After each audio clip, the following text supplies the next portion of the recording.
Dr. Yolandra Hancock, a proud member of the American Heart Association, Greater Washington Region Board of Directors, and I am elated to be part of our Red Chair Series conversations, where we inform and empower women to be strong advocates for their health and well-being, and for the health and well-being of women and girls in their lives.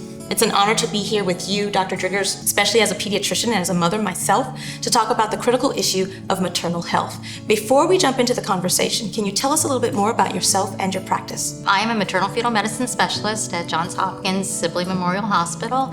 As a maternal fetal medicine specialist, I underwent extra training to ensure that I could care for high-risk pregnancies. A pregnancy may be considered high risk either because there's problems with the baby or because there's problems with the mom, such as cardiovascular disease, which again is such an important topic because it attributes to over a quarter of the deaths that are related to pregnancy. We know that there are at least 4 key risk factors to cardiovascular disease-related maternal mortality. They include race and ethnicity, obesity, a history of hypertension, and age. Can you talk a little bit more about that? Absolutely. The median age of pregnancy is kind of being pushed back now. It's not uncommon at all for me to see women in their 50s in my office. Fortunately, most of them will come ahead of time, so I have the opportunity to talk to them about the risks of age and pregnancy.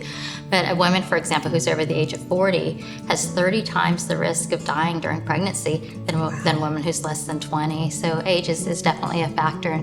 Obesity.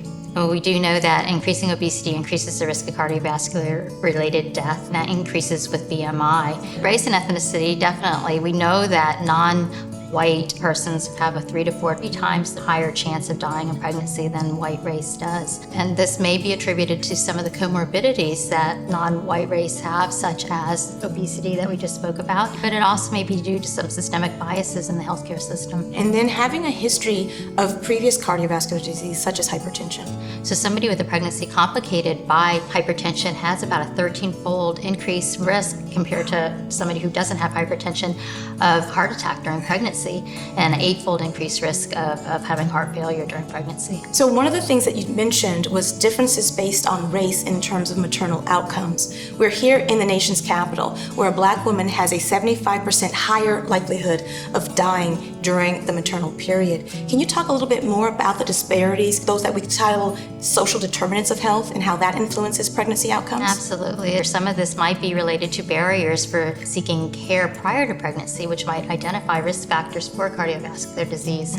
Even during the pregnancy itself, I think we have some missed opportunities in this group in identifying cardiovascular disease, and there may be gaps in providing high-risk obstetric care to this population. What should we as women look out for, particularly pregnant women, when it comes to cardiovascular disease during pregnancy? Right, and I think one of the biggest problems is that many of the symptoms of cardiovascular disease are common symptoms of pregnancy. Right. So fatigue. I mean, have you ever met a pregnant woman who did at some point in her pregnancy complain of being fatigued, right? So it's all about investigating further. So if somebody complains of fatigue, mild fatigue is normal, but if you're having extreme fatigue with little exertion or at rest, that needs to be further evaluated.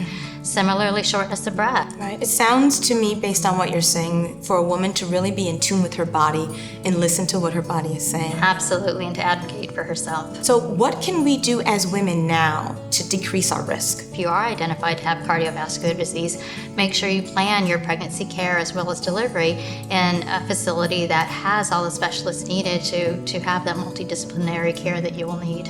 As we conclude, is there one piece of advice that you would want to share with our audience?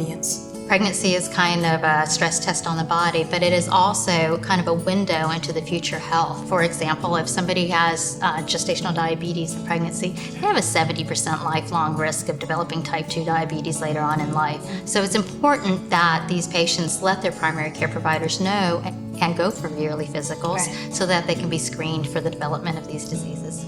Excellent. Well, thank you so much, Dr. Driggers, for your insights and your expertise. That concludes our conversation today. But there are plenty of online tools and resources at www.goredforwomen.org. Huge thanks to Johns Hopkins Medicine for their support of our Red Chair series. Thank you.